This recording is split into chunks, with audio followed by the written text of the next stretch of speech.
Magandang araw mga bata!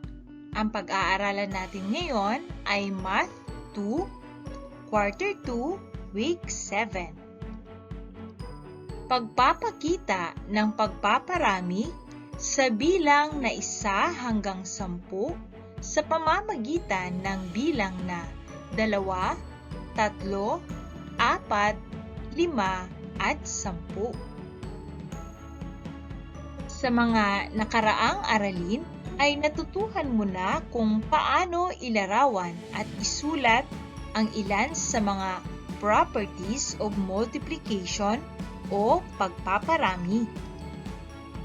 Sa araling ito ay matututuhan mo pa ang iba't ibang pamamaraan ng pagpaparami o multiplication mula 1 hanggang 10 na may multiplier na 2, 3, 4, 5 at 10. Tingnan ang halimbawa sa ibaba. Suriin kung paano ipinakita ang pagpaparami o multiplication of numbers 1 hanggang 10 gamit ang multiplier na 2, 3, 4, 5 at 10.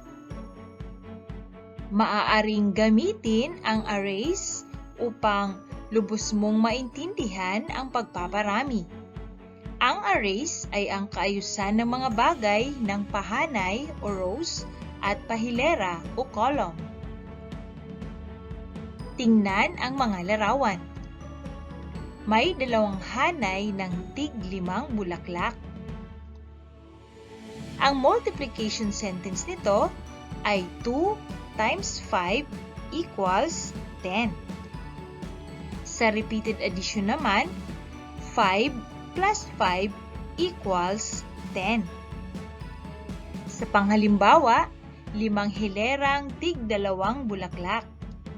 Ang multiplication sentence ay 5 times 2 equals 10.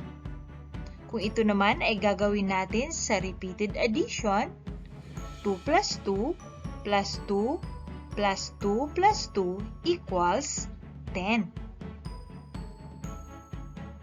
Gamit ang iyong natutuhan sa iba't ibang properties of multiplication o pagpaparami, tingnan mo kung paano isinagawa ang pagpaparami o multiplication mula 1 hanggang 10 na may multiplier na 2, 3, 4, 5 at 10.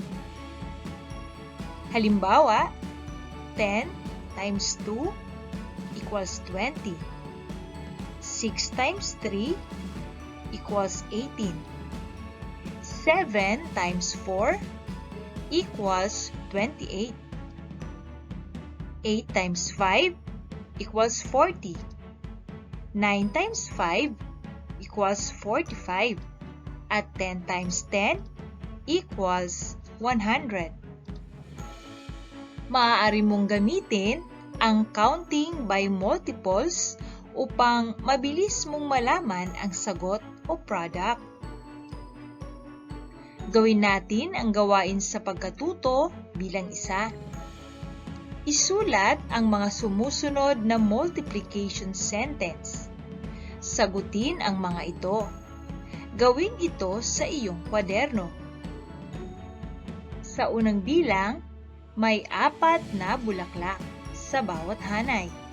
Mayroong 5 hanay. Ilan lahat ang bulaklak?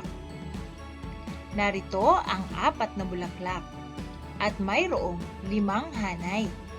Ilan lahat ang bulaklak?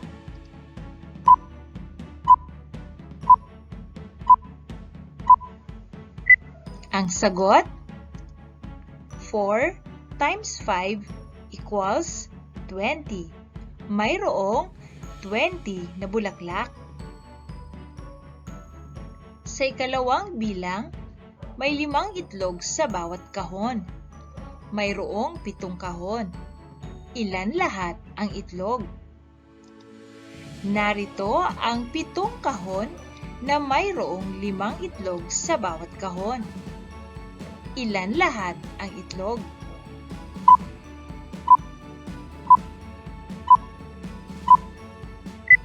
At ang tamang sagot, 5 times 7 equals 35. Mayroong 35 na itlog. Sa ikatlong bilang, may 2 mangga sa isang basket. Mayroong 10 basket. Ilan lahat ang mangga? Narito ang 10 basket na may lamang 2 mangga sa bawat basket. Ilan lahat ang mangga?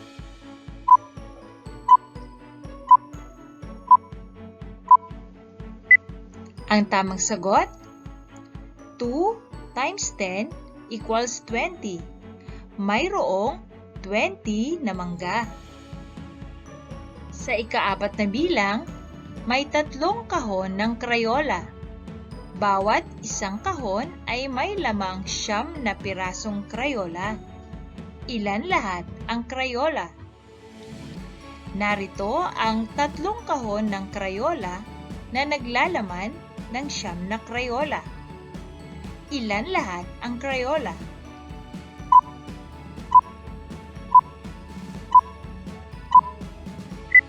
At ang tamang sagot, 3 times 9 equals 27 na Crayola. Sa ika-5 bilang, may 6 na libro sa bawat bag na dala ng 10 mga bata. Ilan lahat ang libro? Narito ang 10 bag na naglalaman ng 6 na libro sa bawat bag. Ilan lahat ang libro?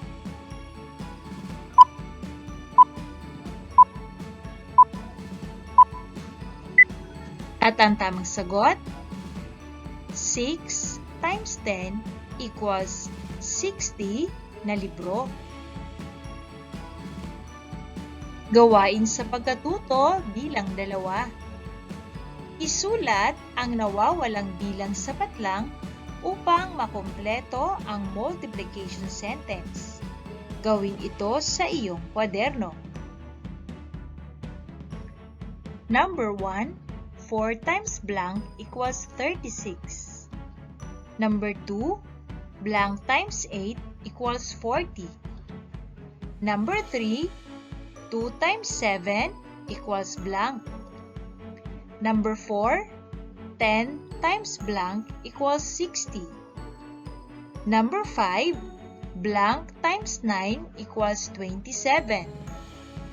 Number 6, 4 times blank equals 16. Number 7, 3 times 5 equals blank. At number 8, blank times 4 equals 20.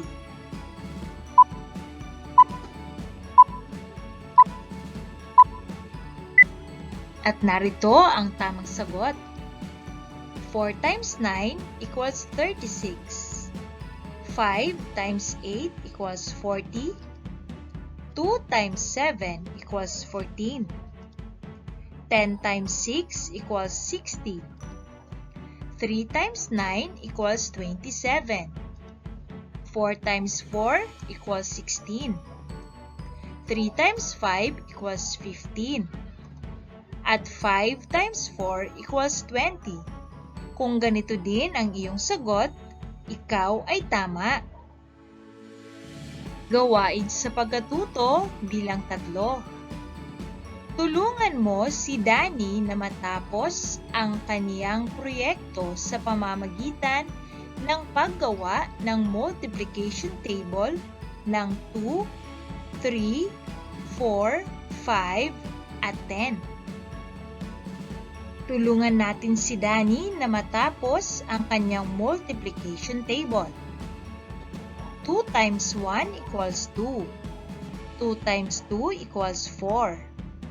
2 times 3 equals 6. 2 times 4 equals 8. 2 times 5 equals 10.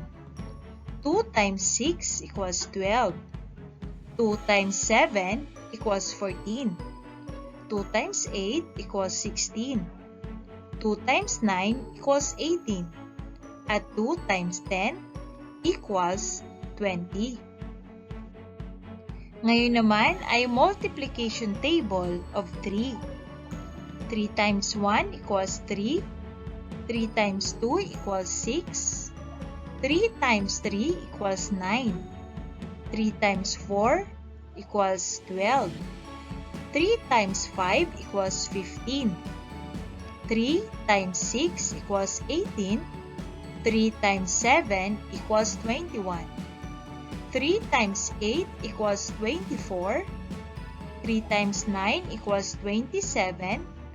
At 3 times 10 equals 30. Ngayon naman ay multiplication table of 4.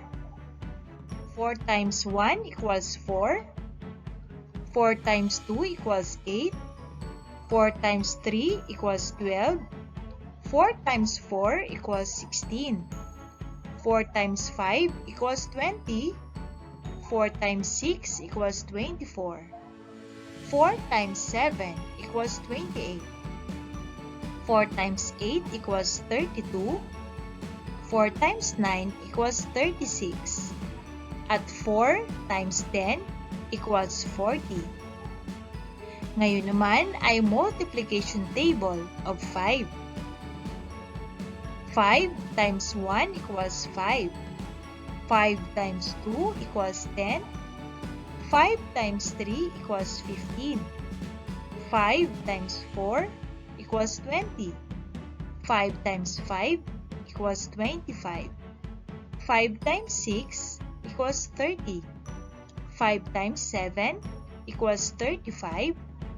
5 times 8 equals 40. 5 times 9 equals 45.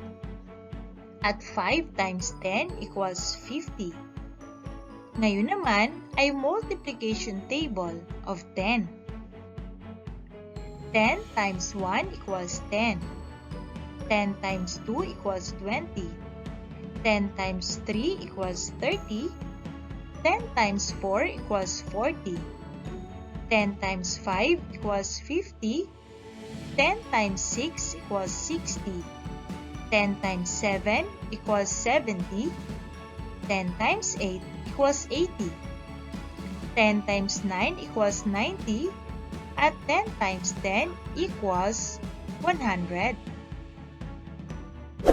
Hanggang sa muli mga bata,